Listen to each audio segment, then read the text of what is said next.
युद्ध कहां तक टाला जाए, द्वंद कहां तक पाला जाए, तू भी है राणा का वंशज, फेंक जहां तक भाला जाए।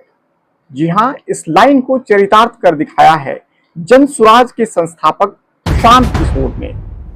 जो शख्स वर्षों तक दूसरों के लिए जीत की रणनीति बनाता रहा और चुनाव जिताता रहा, उसी की पार्टी जनसुराज को पिछले विधानसभा में जनता ने सिरे से नकार दिया था। बावजूद इसके उसने हिम्मत नहीं हारी और जी जान से आवाम का भरोसा जीतने का काम करता रहा। आज वही शख्स पहली बार खुद चुनाव लड़कर जीत गया, और वो भी बीजेपी के सबसे मजबूत गढ़ माने जाने वाले बांकीपुर में। वही बांकीपुर जो 30 वर्षों से बीजेपी का अभेद किला बना हुआ था। प्रशांत किशोर को इस उपचुनाव में मिली प्रचंड जीत को बिहार की राजनीति में एक नए दौर की शुरुआत माना जा रहा है। आदाब, आप देख रहे हैं बोलाकी और मैं हूं आपके साथ मोहम्मद सादिक हुसैन।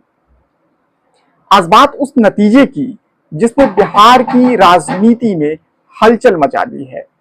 जनसुराज के संस्थापक प्रशांत किशोर ने बांकीपुर विधानसभा उपचुनाव में जीत दर्ज कर ली है। चुनाव आयोग के घोषित परिणामों के अनुसार उन्होंने बीजेपी के नीरज कुमार को बड़े अंतर से हराया है। यह जीत इसलिए भी खास है क्योंकि बांकीपुर को लंबे समय से बीजेपी का मजबूत किला माना जा रहा है। ऐसे में पहली बार चुनाव लड़ रहे प्रशांत किशोर का यहां जीतना सिर्फ एक सीट जीतना नहीं, बल्कि एक बड़ा राजनीतिक संदेश माना जा रहा है।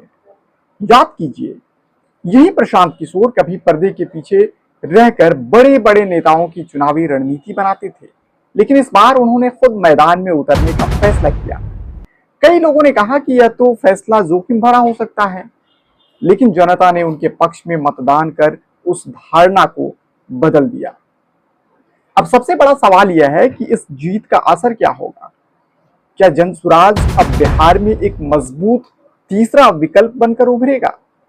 क्या आने वाले विधानसभा चुनाव में बीजेपी और आरजेडी दोनों के लिए एक नई चुनौती खड़ी होगी?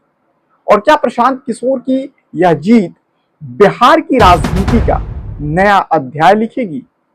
इन सवालों के जवाब आने वाले महीनों में मिलेंगे, लेकिन इतना तय है कि बांकीपुर का यह नतीजा सिर्फ एक उपचुनाव का परिणाम नहीं है।